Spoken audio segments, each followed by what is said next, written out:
1971 में रॉजर और कैरोलीन पेरन अपनी 5 बेटियां नैन्सी, क्रिस्टीन, सिंडी और अप्रैल के साथ रोड आइलैंड के हैरिसविल में एक फार्म हाउस पर रहने आते हैं। लेकिन उनका कुत्ता सैडी घर के अंदर जाने से इनकार कर देती है और नैन्सी और क्रिस्टीन को हाइड एंड क्लैप खेलते हुए एक तहखाने में घुसने का एक रास्ता मिलता है जो बोर्ड से बंद कर दी गई है। पहले कुछ रातों में पैरानॉर्मल घटनाएं घटने लगती हैं, जैसे कि सारी घड़ियां एक साथ 3:07 में रुक जाती हैं। चिड़िया आकर उनके खिड़कियों के साथ टकराती रहती हैं और उनका कुत्ता सीडी घर के पीछे मरी हुई मिलती है। एक रात क्रिस्टिन एक आत्मा को देखती है, जिससे उसे ये लगने लगता है कि वो आत्मा उसके परिवार को मारना चाहता है। एक और दिन रात को क्रिस्टीन हॉलवे में तालियों की आवाज सुनती है।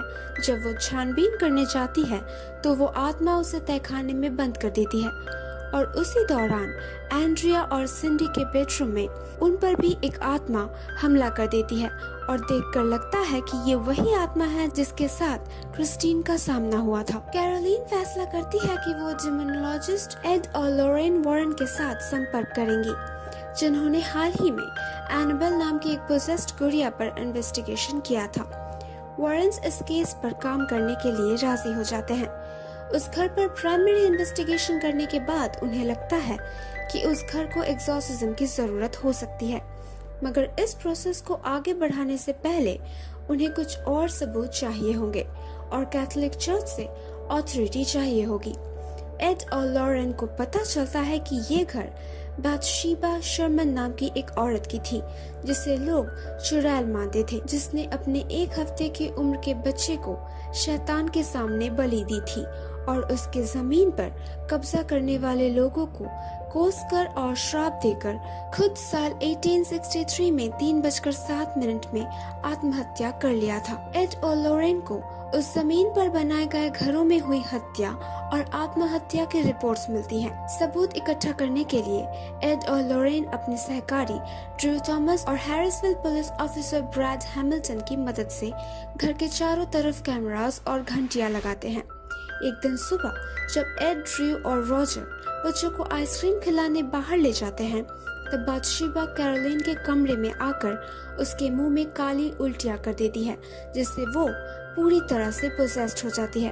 उस दिन रात को सब देखते हैं कि सिंडी नींद में चलकर एंड्रिया के रूम में जाती है और रेडियो के ईवीपी से आने वाले आवाजों को सुनकर उन्हें लगता है कि कोई आत्मा सिंडी को वार्डरोब के अंदर जाने को कह रहा है, जहां बाद में उसे एक सीक्रेट पैसेज मिलता है।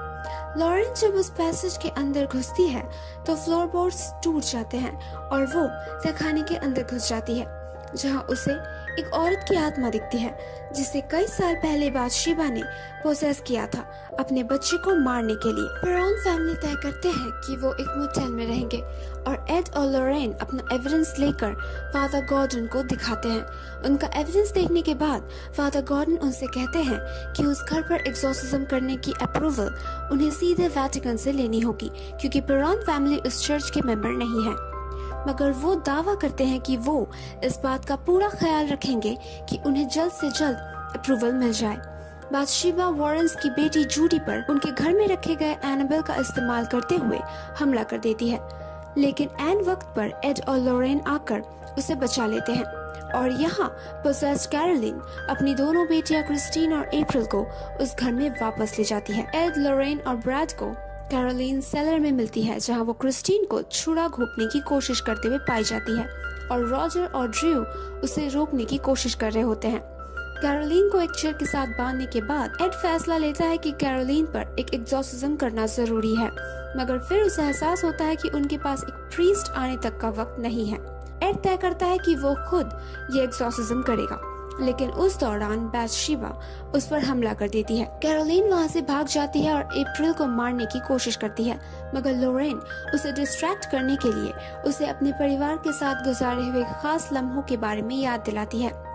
इससे एड एग्जॉर्सिज्म को पूरा कर लेता है और बाथशीबा के श्राप से हमेशा के लिए उन्हें मुक्त करके कैरोलीन और अप्रैल को बचा लेता है। घर लौटने के बाद लॉरेन एड से कहती है कि उन्हें वेटिकन की तरफ से एक्सोर्सिज्म के लिए मंजूरी मिल गई है और उन्हें एक और केस के इन्वेस्टिगेशन के लिए लॉन्ग आइलैंड जाना होगा। जाने से पहले एड पेरन हाउस से ली हुई एक म्यूजिक बॉक्स को अपने कलेक्शन रूम में रखता है, जहां उसने पास्ट केसेस के हॉन्टेड और कर्स चीजों को रखा हुआ है और वो म्यूजिक बॉक्स अचानक से खुलकर बजने लगता है।